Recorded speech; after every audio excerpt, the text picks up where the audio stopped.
I like the idea of the duct tape expression or even strategy and tools like the ones you mentioned from no code. Maybe you can expand a little bit about that one for those who don't know what no code is. I know it's a movement these days, and many startups adopt it for for MVPs. So. Well, I mean, I think the thing that's interesting, sure. So, I mean, no code is, we would have to do many episodes to cover no code.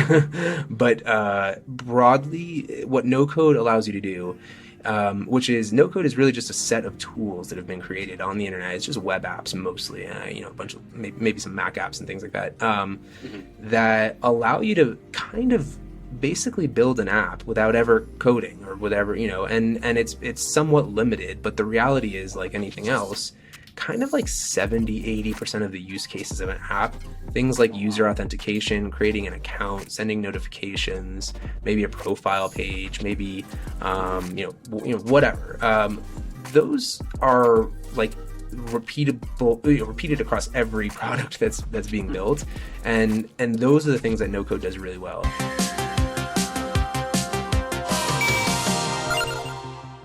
Welcome to the FutureMoose podcast, the #1 podcast for simplifying and growing your business with better design. I'm Adrian Sule, and if this is your first time listening, welcome. So whether you're a tech company founder or product professional and looking to level up your game by scaling and optimizing your products and services faster with world-class design tips and secrets, this podcast is for you. Hey, welcome. Our special guest for today's episode is Jeremy Hamel. First of all, a genuine friend of mine, whom I've known, for 5 years. 5 years. He's a serial killer, serial entrepreneur. No, I'm not. Jeremy helped found 3 tech companies. He built all these successful solutions that helps people from improving company cultures to leadership educational programs. And he's actively setting the foundation of his 3rd company as we speak. Jeremy, welcome. Tell me a little bit about yourself for those who don't know you, and maybe give me an update of what's going on and what's this new startup all about. Sure. Well, thanks, Adrian. I appreciate the intro. And it is crazy to be sitting here doing a podcast with you 5 years after working together for the first time. So, sure. I mean, I'll give a little bit about my background and kind of what I'm working on. I was introduced to, I always wanted to be an entrepreneur. I was doing entrepreneurial things when I was really, really young. I started my first subscription business, taking garbage pails in and out of the backyards of people in my neighborhood when I was 8 years old, and I charged them $30 a month, and I would take their garbage Tuesdays and Fridays from the backyard to the front. And so always my parents were, small business owners, and I always just knew I kind of wanted to just build stuff. And so after school, I moved to New York. I'd started a company in school, kind of got to help me get my way through it. And I moved to New York with the intention of starting a company, but I was broke. And so first I got a job, spent a few years doing executive search, executive recruiting, and then joined a company called Culture IQ, which is where Adrian and I met, and as the first employee, or I guess second employee if the founder is the first, and head of product, and spent 4 years there building the product, which helped organizations to kind of measure and understand their organizational culture, kind of big data, SaaS type solution. Learned how to sell a SaaS product, learned how to sell into enterprises. Left there a few years ago with the VP of marketing to start a company called Hone, and that was really born out of my experience at Culture IQ, because I was young. I had people who were reporting to me that were deeper into their career than I was, and I found it to be very challenging. I didn't feel like I had the right support, so I wanted to kind of solve my own problem and started a company called Hone, which also happened to be intersecting with this big kind of macro shift around training. To make it virtual and digital. And so what Hone does is helps companies develop their managers and future leaders. Hone is doing great, still growing, and I spent 3 really good years there. When I found out that my wife was pregnant with our first child and I was commuting back and forth every single week to San Francisco, I decided probably not going to be able to continue doing that. And same exact investors as Hone, and with the kind of full support of my co-founders, I left to do Wednesday, which is my current company, and really kind of an idea that we were talking about while I was there at Hone, and now I'm working on it here. And we this is a long intro, but we what we're doing is it's kind of continuing the thread that I was working on when I was doing the executive search stuff and Capstone and Hone, which is just helping organizations to really find the right talented people and develop them. And so we're kind of building the opposite of a recruiting agency and using a bunch of technology and flipping the incentive structure so companies can hire great talent in a new way. Fascinating. I'm gonna ask you something because I know a little bit about Hone, and you started that from scratch. And my question would be, what was the biggest challenge in terms of moving from nothing to like scaling it and the growth of the company? And obviously you can touch base when you answer on team, because that's probably an essential part outside of the product. But yeah, how do you go about scaling something like that to the point where you can actually be hands off and go towards building another company like Wednesday? Sure. Well, to be fair, I don't think we scaled Hone. I think that it's currently scaling. And what I did was incept the idea, build the early core team, support, help us get over the fundraising hurdle and kind of get the ball rolling. It was a very unique situation and kind of a personal family thing that ended up with me leaving Hone. But Hone was really kind of right at the beginning of scaling when I left. The biggest challenge early on is situational, depending on who you are. For most people, it's going to be capital. Access to capital is really hard, and it's a little bit of a chicken and egg because you got to show progress and you got to show demand, and you have to have experience. And in order to get any of those things, you kind of need capital. And so early on. With Hone, the big challenge and the thing to get over was get the capital to do the thing, because we couldn't really do the thing without the capital. And how we did that was we kind of designed our product and built a narrative around it without actually building it. And then we went and pitched it to a bunch of companies and got actual signed contracts. Companies that these weren't letters of intent saying, "Hey, maybe we'll use it." It was an actual contract. And then we took those and we went to investors and said, "Hey, look, we need capital to build this thing, but we already know people want it because we've sold it." And then we were able to raise the seed round and go and actually build it and then start delivering it. And that's kind of the sequence that we took. I was very, very fortunate to be in a position after Culture IQ where I had a little bit of credibility in the space, and that helped tremendously in terms of getting over that really tough hump. Just, sidestep on that one, and I want to know, like, what were some of the biggest lessons you've got from moving from Culture IQ to your next or second startup, Hone? What was what was your biggest lessons there? Yeah, there's so many lessons when you're doing these things. Like it's really hard. It's hard emotionally, it's hard, socially, it's hard. It's just really hard. I think that for me, the big lesson, I came out of Culture IQ kind of confident. Culture IQ had raised $8 million in venture capital, had grown pretty quickly, was relatively well known, at least in New York. Over the years, it actually has probably not performed up to some of its peers that we were competing with early on for a variety of reasons. But early on, we were kind of in one of the top 2 or 3 companies in this emergent space.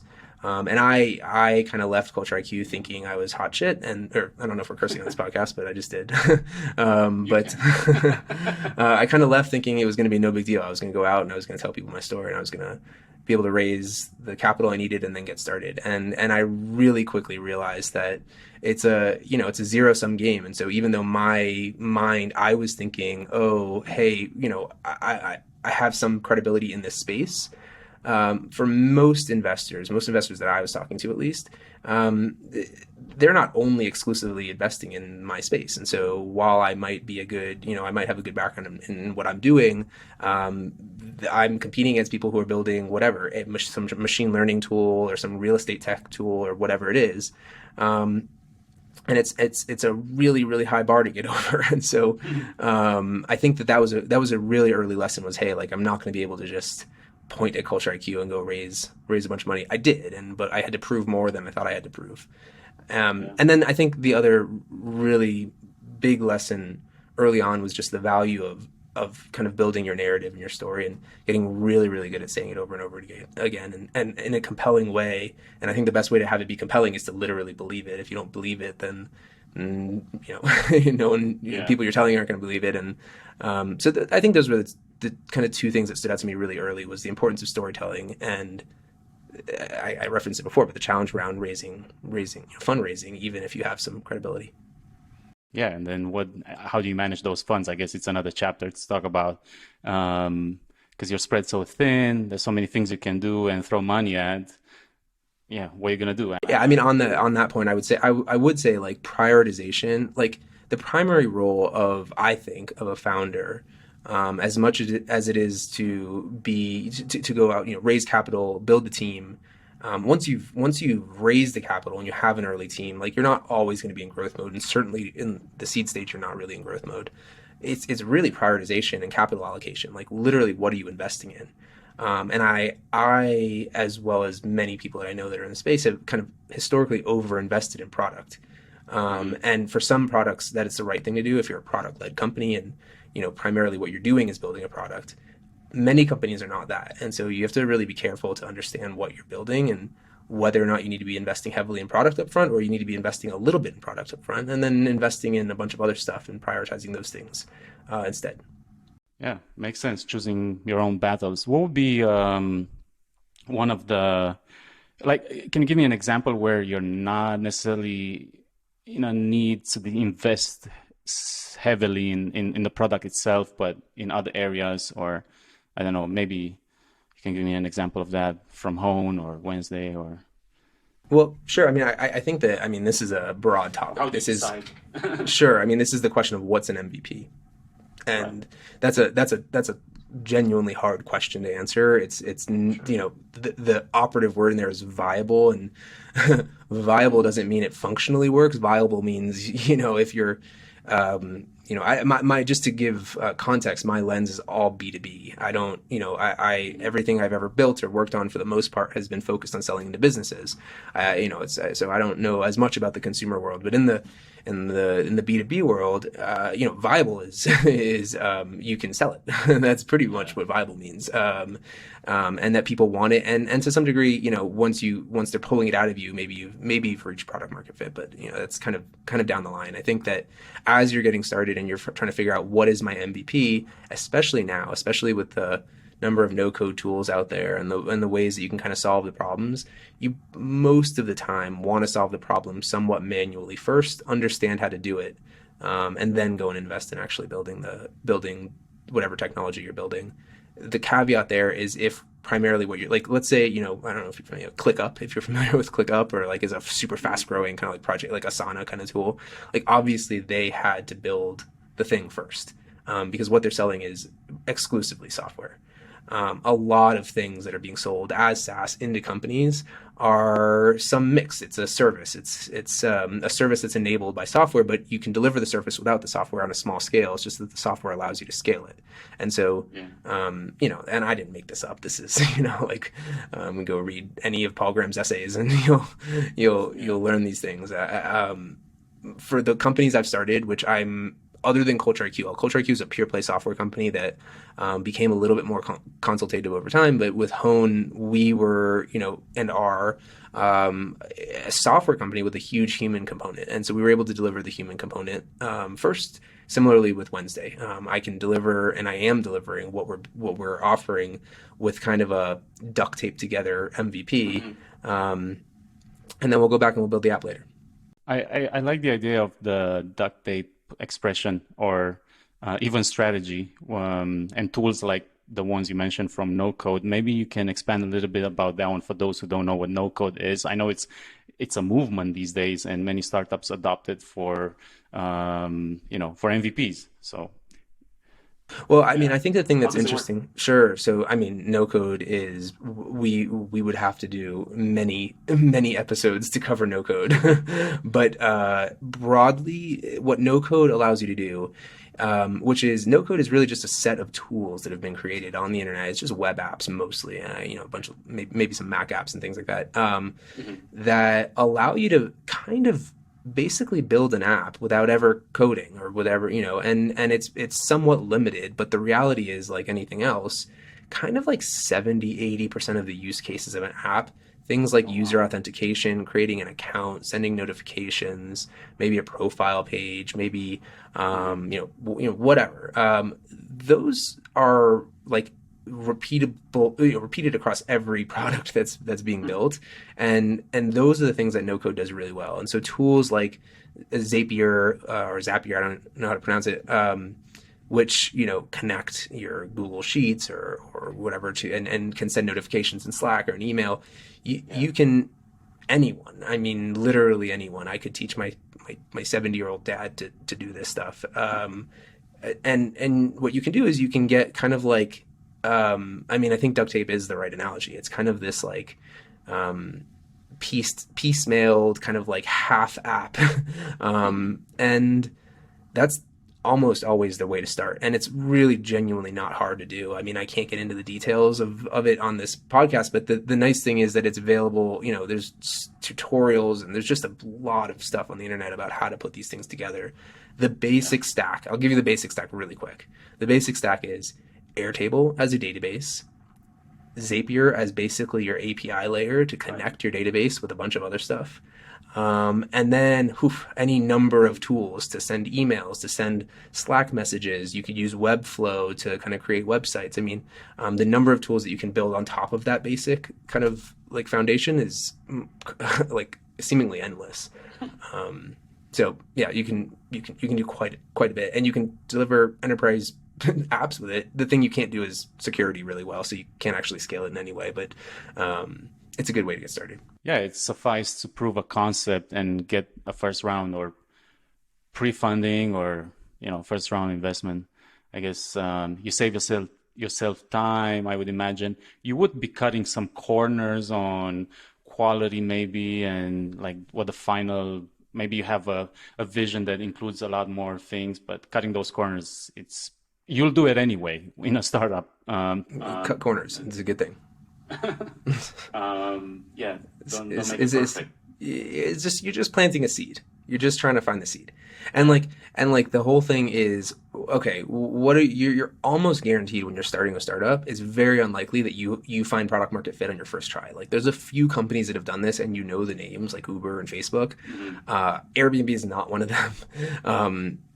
But like you're very unlikely to have found product market fit right when you get started. In all likelihood, you're on some vector near product market fit. Hopefully near it if it's a reasonably good idea.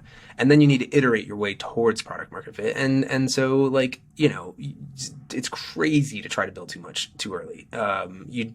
All you're really trying to do is test out the idea that you have and say, is this something that is close enough to product market fit that I feel like I can iterate my way there? And are people calling me back and saying, hey, I want this feature, I need this thing, I want, like if you're getting crickets, you're not onto something, and it's a good thing you just spent a night doing some no code stuff and didn't hire a team of engineers to build out a product and spend 6 months on it. Makes complete sense. I'm trying to think if there's scenarios where the no code approach wouldn't work. Maybe half, like or more. If what you're creating is the app itself, then no code is a little harder. If what you're doing is using technology to deliver a service, then no code is perfect. Yeah, well said.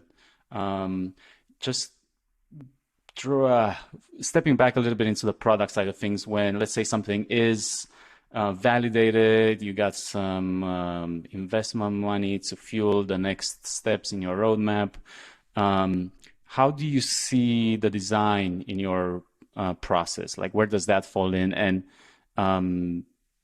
like, how does it contribute a lot to the value creation in the first, I don't know, once stuff is validated, let's say, from a business standpoint, from an investment standpoint, like people threw money at you to build it. How do you see design for it's a really good question, and it's a really hard one to answer. And I'm not going to give you a good answer. I'm going to say that it depends. And the reality is that it depends on so many factors. It would be nearly impossible for us to kind of like suss out and have like a reasonable philosophy in the course of this conversation about when you should be investing in design and when not. Always there should be some baseline. And the easy fallback is to take a somewhat minimalist approach. Just do a lot less and learn like really, really basic things about like spacing. If you can do reasonably good spacing, you're halfway there in terms of, having something that's aesthetically pleasing. Like there's within the world of design, there's obviously kind of visual design, brand, and branding and kind of like the aesthetic look. And then there's all the way down to kind of like the user experience and like the flow or the friction or lack of friction that a user has trying to get to what they're doing. All in most cases, the latter, just getting the user to do the thing, is most important, and making it really slick and making it beautiful is somewhat secondary. In some cases, like it as an example, a company called Superhuman that does modern email or kind of a faster email tool than Gmail. Design was very important, critical kind of throughout, and it was kind of this interweaving of the visual design with the UX and UI design that made it win, because it was competing directly against a huge incumbent with kind of a very mediocre, clunky design. And so in that scenario, design was one of the ways they were differentiating themselves and creating a competitive advantage. So hugely important. In the scenario of, as an example, my last company with Hone, visual design, not that important. User experience design, pretty important. And what did we do? We used some design libraries up front, and then over time we kind of like slowly made it more ours. It's the thing that I have kind of like since Culture IQ, I've kind of actually moved away from thinking with a visual design lens and more a holistic design lens, I think, now. And I'm much, much more comfortable with things that are visually not as appealing to me as I want them to be, or not exactly right. If holistically we're delivering, the holistic design experience is kind of makes sense for what we're trying to deliver. That ties in with a very important design phase, which obviously is not linked directly with visual design, which yes, can you close an eye on until you have the budget, the time. But I was gonna say research, like that's a big step in talking to customers. So I'm curious to hear your thoughts about situations when a founder is not doing enough research and is not talking to enough customers. Well, actually, I have a follow-up question after this, but I'll let you answer that one first. Related to talking to customers. I think that one of the main reasons that startups fail is founders not talking to customers. And I think that it's not just with design. I think that it's really understanding the problem that you're solving and being able to manifest a solution or articulate a solution that's really genuinely solving the problem directly. The only way to do that is to understand it fully, and the only way to fully understand it is to be asking lots and lots and lots of people about the problem, because for each one of them you're going to kind of get a different vector into it, and you need a lot of conversations to get all the different vectors into what the real problem is that you're solving, and then it's a lot easier to design the solution. I don't think you can start a startup without having a lot of customer conversations. I personally like to mix the two. I like to at least in the earliest stages, I like to have customer conversations that are like, in quotes, like, customer research, and I'm legitimately doing customer research. And then at the end, I'm flipping them into pilot customers. And so that, assuming they're qualified and all that stuff. And I love doing that. It's like such a win-win. I get to learn about what they want. And then at the end, I say, hey, we're going to build this. Do you want it? And the answer is usually yes. Yeah, there's a lot of advantages. First, you already have your first set of customers, those in the pilot group. Another benefit, you're getting all this valuable feedback from them, building the right tool for the right needs. And then, yeah, you're not driving blindly through the product iterations. And about product iterations, how often should tech founders prototype and experiment with ideas and design solutions? Again, doesn't matter if the visual design is there or not. Maybe it's just mocks on paper or wireframes or, I don't know, no code, Lego pieces put together to represent the final solution. But how often would you recommend tech founders to run these experiments and prototypes with customers? Constantly until you found the thing. Like, you just don't have the thing most of the time. And the thing, and like the fastest way to find your way to the thing is to build the packaging around it and go show it to people and say, is this the thing? And like, especially now, you can get really, really far with really little. I mean, like, I would start at the highest. Well, first of all, I would start with a notepad and paper, and like anyone who designs anything ever is going to tell you that's the right place to start. And do it with your hands, not with a monitor or whatever. Like, even if you're really good at it, it's just better to start with your hands. Even for your own self, it just feels better. And then use Miro or use Whimsical, and learn the keyboard shortcuts, and your hand drawn crappy drawings are going to turn into wireframes and user flows really, really fast. And then from those wireframes and user flows, first of all, don't try to. You're working on not the MVP right now. You're working on somewhere, and you're not working on the final product. You're working on somewhere in between. You're working on something that's like a midway to the full vision and not the complete MVP. And then you're gonna edit it down, edit until and you feel like, okay, this is the MVP to basically for my concept. Great. Now you're gonna take it. You're gonna pop over to Figma or whatever tool you use for design. Could be Adobe, Figma, Sketch, whatever it is.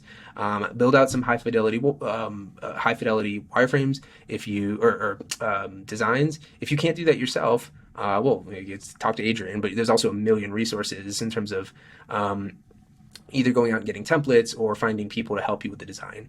And then take a few screens. I mean, you almost never need a lot of screens, and 9 times out of 10 fewer screens is better, because screens are kind of a terrible way of expressing a concept. They can add to the story, but it's very, very hard for people in the course of a slide deck or whatever to really understand what the purpose of the screen is. You can take it one step further and make an actual clickable prototype. If what you're envisioning is a pure play app and you need it to be clickable and kind of tell a story, that whole process should take a single person who has very little experience doing it a week to envision it, to learn enough about the tools to be able to do it, and then to be able to go and actually build it out. For me, having done it many, many, many times, I can do that entire flow in like a day, and end up at the end of the day with things that I can show customers and get feedback. It's amazing. I think that's probably one of the best recommendations you can give other tech founders. Learn the basics of design and putting A and B together on a digital tool, whether it's Figma, Adobe, whatever. I think that's going to save you so much time, just even for yourself to just to explore ideas before collaborating with anyone. It also makes it a little bit better in terms of working with an actual designer eventually. And like, I think that especially for founders, learning how to create the thing you're talking about creating, even if it's just visually, even if it's just enough to tell the story, is like almost like a necessity.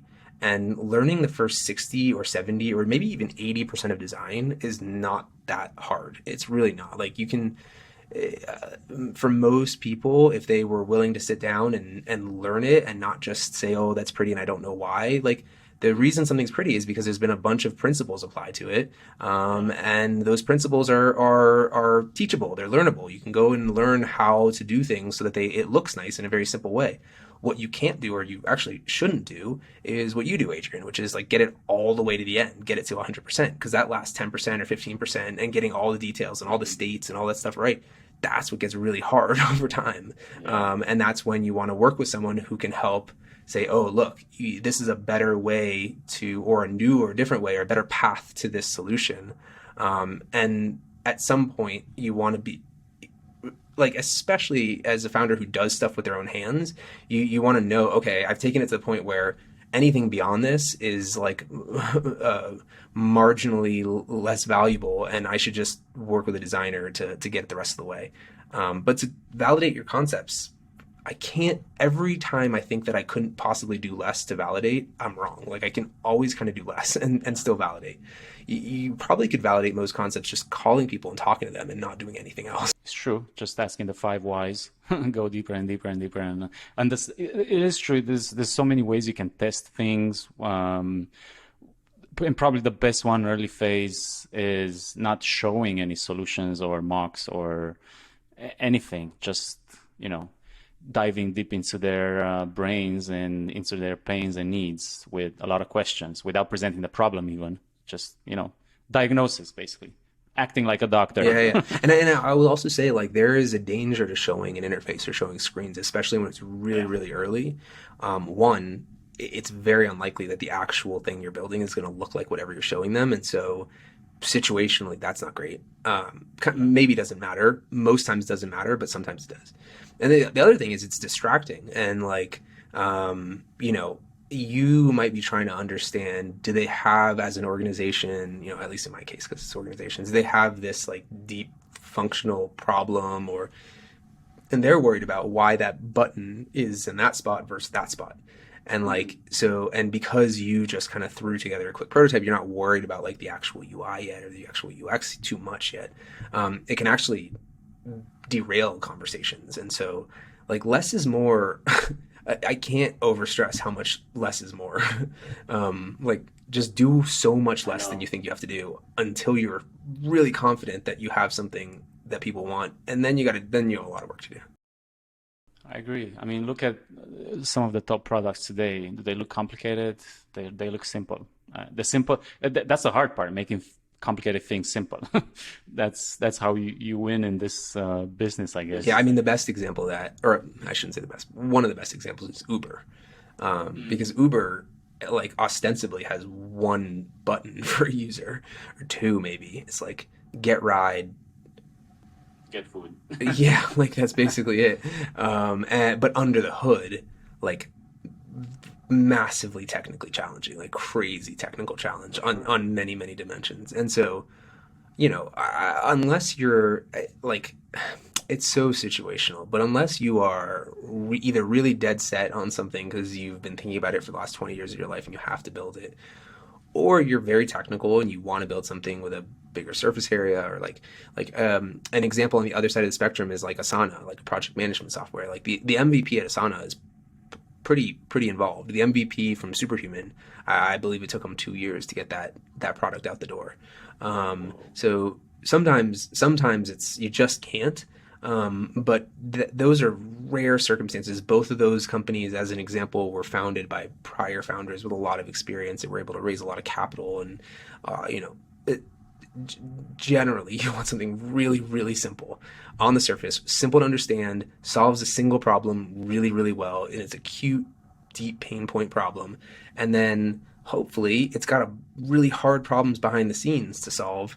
And that's how you kind of build a moat, and maybe you even have some network value or network, it's some kind of like network value on the front, and then you're off to the races. I want to go back a little bit on the research side of things, because I did have that other follow-up question, which is, how do you go around the challenge of finding customers, or even maybe gatekeepers that are not making it easy for you to talk to customers? And in many cases, you think you know your customers, who they are, but it's hard to get them on a call. It's hard to get them on a face-to-face, or even to get them to test something you're building. Sure, you can find those pilot, put together a pilot group, which is also hard. But how do you pass those hurdles and challenges of convincing the customers to give you their time so you can poke for ideas and even, test prototypes if that's the case? Sure.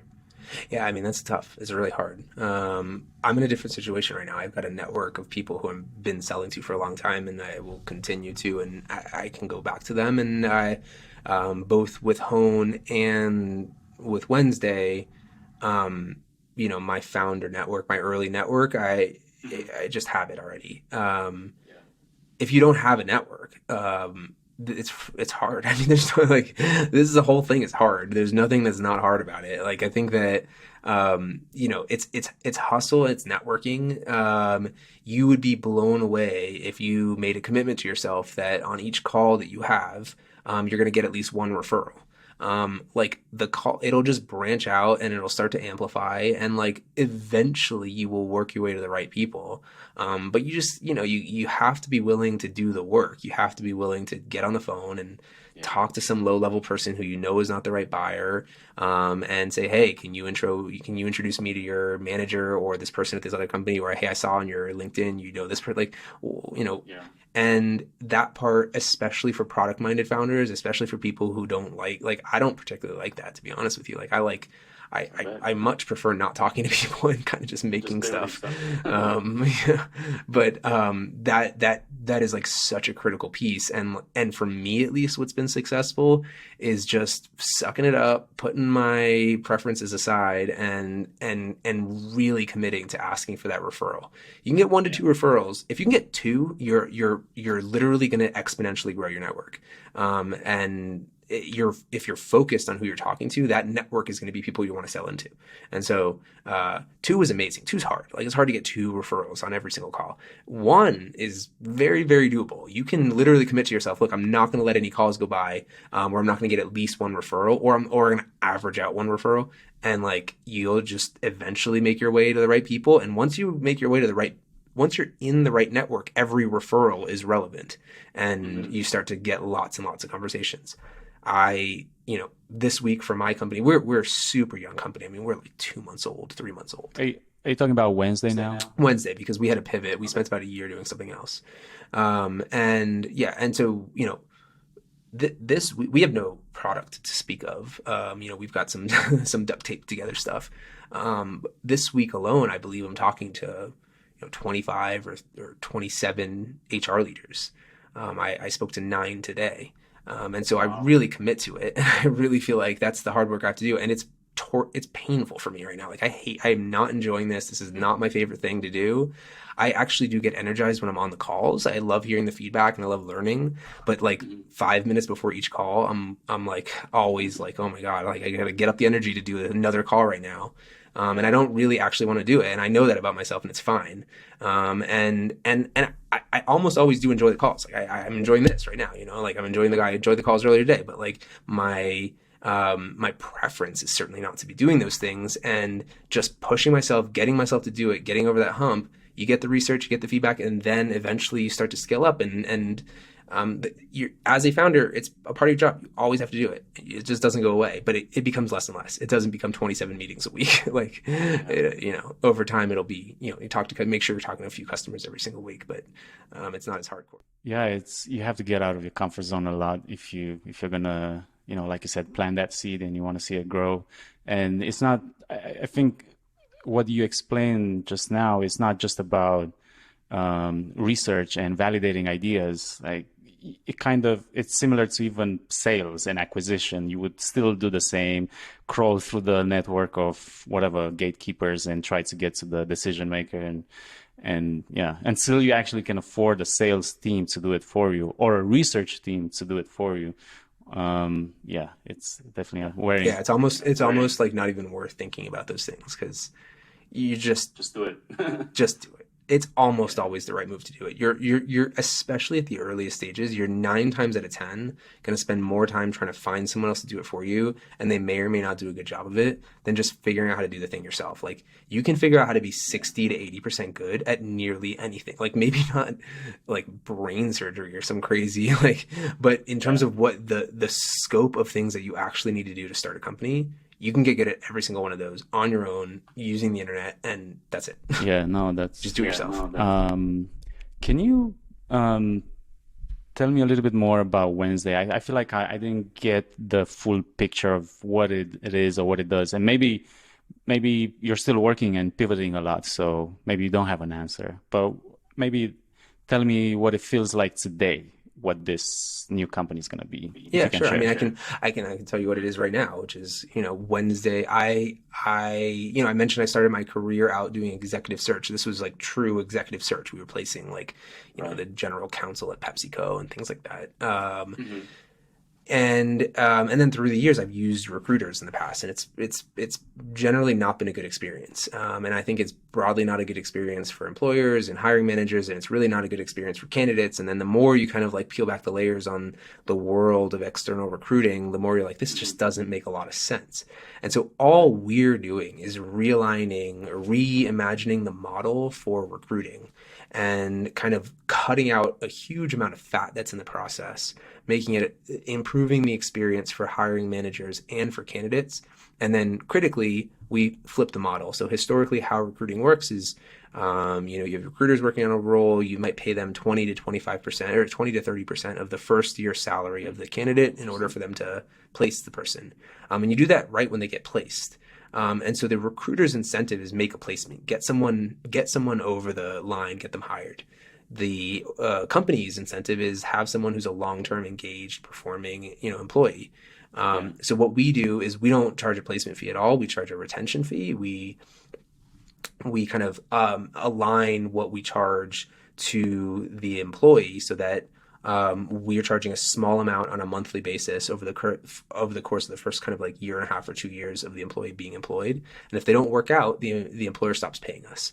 And so it's just a much more highly aligned model. And, what we believe we have is a better version of recruiting for employers, a better version of recruiting for candidates, and a better version of recruiting for the contract recruiters that we will work with to run our system. That's interesting. It sounds like you're solving 3 different personas' pain points, meaning you have to talk to all of them to validate, not just we do. Luckily, some of them are so bad that there's not right. I mean, our customer is the employer, and so it is important to know like we have 3 stakeholders, but our customer is the employer. And so like we're spending a lot of time with the employers. We're spending some time with the recruiters, and very little time with the candidates. Reason being, at the moment that anything is going to improve their experience. So, we don't need to do much in order to make progress. I just wanted to see how do you balance, because obviously operations and vision intersect, change, pivot, like they're never going in tandem. But how do you keep a balance between the challenge of, sticking to your vision and then operations following that, but things go off path, like just that whole balance? Yeah, I mean, I have a weird perspective on this because I've been on a little bit of a roller coaster the last year. I started a company in January of 2020, and then the world started spinning around me. I as well, my son was born on January 2nd, and so I closed my round December 30th, 2019. Was it December 31st? It was like whatever, the end of the year. January 2nd, my son was born. So I took the month of January off on paternity leave. I come back in February, and late February is when COVID started to hit in New York where I was. And so, for me, I had a vision. I pitched a vision. I raised money on a vision. It's not what we're doing right now. And, product market fit is hard enough when the world around you is relatively stable. Try finding product market fit when the world is spinning around you, and it's very, very hard. And so I started out thinking, okay, I have this vision and we're going to be pointing towards it. And once we abandoned that, then I was simply in search of kind of the intersection of product market fit and something I'm passionate about and can wake up and enjoy doing every single day.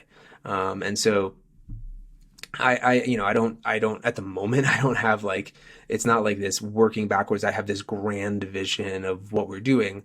What I think I have and what I believe in is we are pointing towards something that is a much better version of something that's important for people that I care about. And we're going to continue to iterate on it until it's really, really highly aligned with strong product market fit. And I think the vision will kind of it'll be more and more clear as we go. I think there's this myth that founders see. I promise you that Brian Chesky at Airbnb did not see where Airbnb is today. I don't, So the vision, I think, it's important to see where you're going, but I don't think you need to kill yourself over whether or not I have the clarity of vision. I think more in terms of vectors. I think more in terms of like what direction am I moving in and why, and balancing the things, operations and all the other stuff you have to do is what we were talking about earlier. It's capital allocation, and it's really hard. It's prioritizing. I've got X amount of money in the bank, and I've got to prioritize how much I'm investing in and where. What I'll say, like my biggest piece of advice that I could give founders, people who raise certainly a seed round, which is where I'm sitting right now, is like keep the burn like absurdly low. Like don't worry about your investors.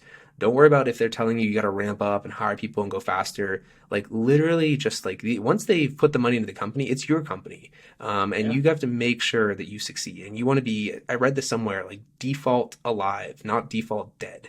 And so default alive, it's hard to get to, but the idea with default alive is that you're going to be fine either way. Like you don't need it. And so, it's especially for startups, super hard to get to. But for me, what has saved us, what has given us the opportunity right now to continue to be building and be in a really pretty good position at the moment is that I have more or less, I raised a bunch of money and I really haven't spent much of it at all. I haven't gone out and hired contractors. I haven't gone out and hired people. I haven't ramped up. I haven't dropped, but like we've been searching for product market fit for a year and a half now.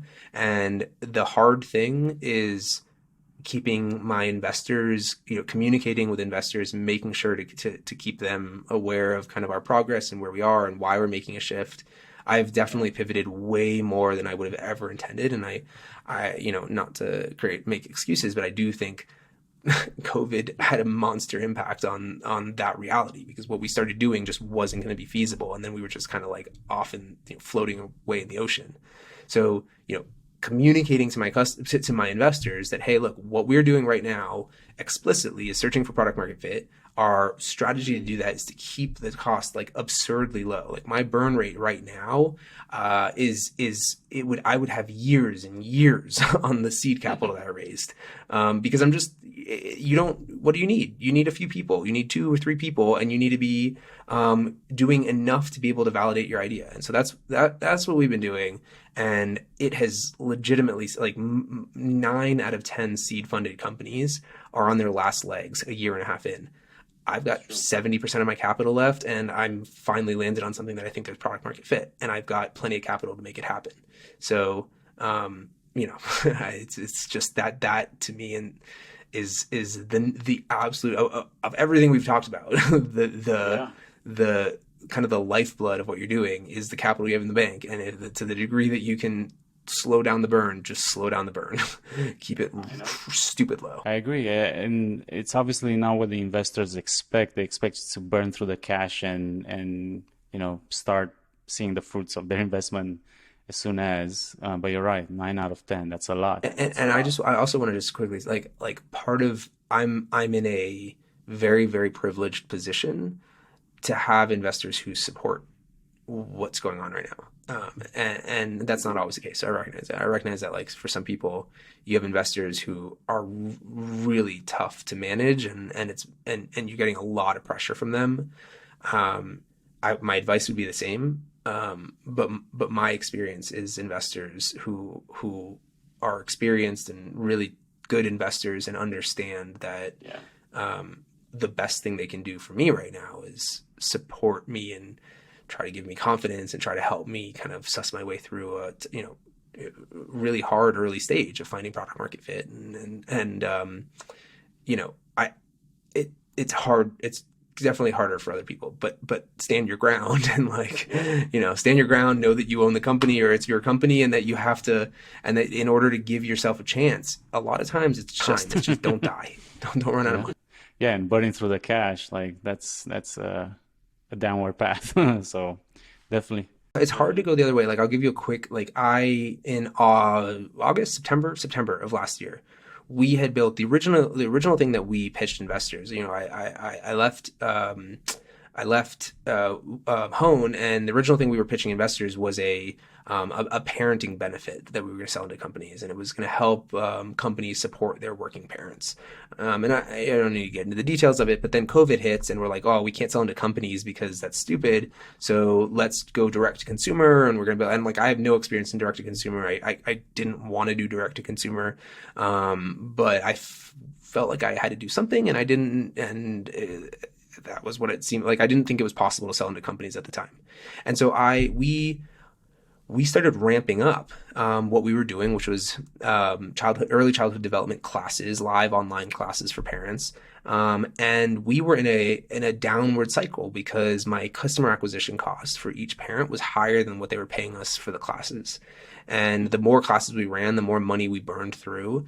And the thesis we had about acquiring them for a single class and then them sticking around for more classes was not playing out.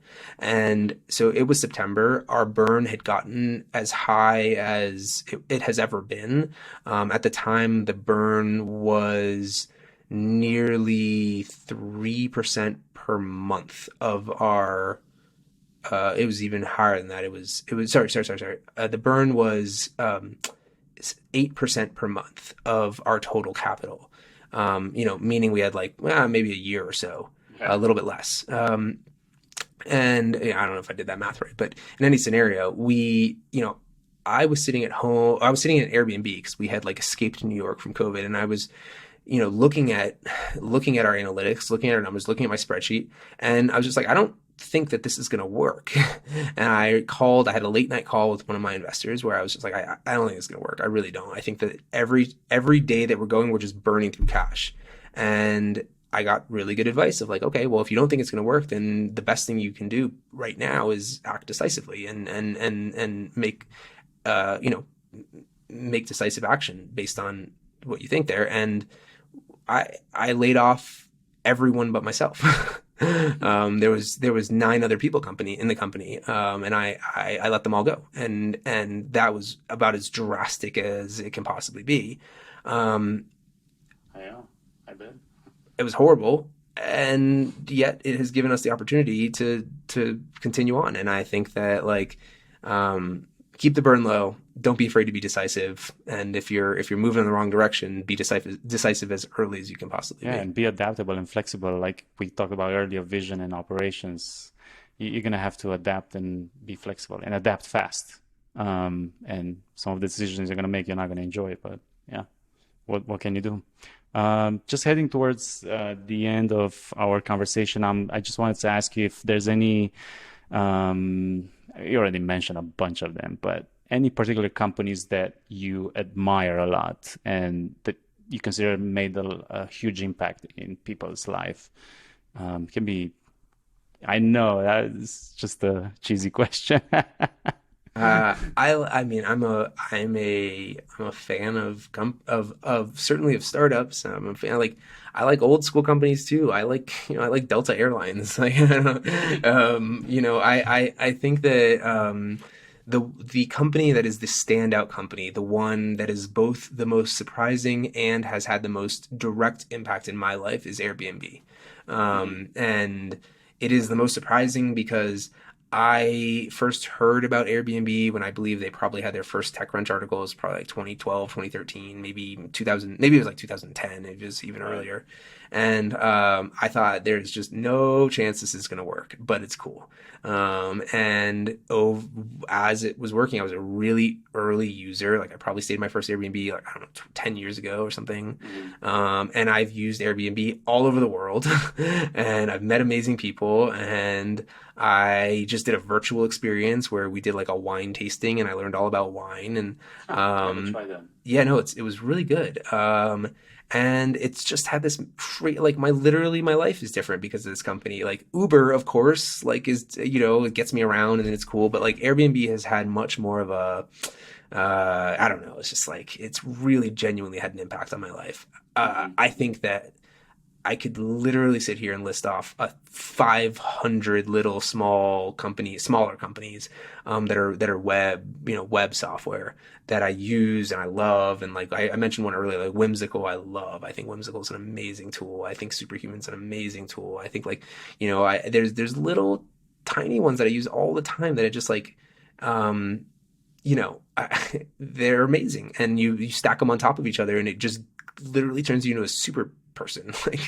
But the question you asked me was which one, and I think like at least the standout one for me, maybe it's a little basic, but it's certainly Airbnb. And I'm on the same page on that one. I absolutely love all the continuously smartly done design changes they do. They're like you check their website every month and you see small tweaks, or maybe I see them as a designer at the core, but it's interesting how much time and effort they put into tweaking things. And it goes without saying, like early phase, they didn't have, like they had the business idea that worked well. The model was great, but the design was probably not there.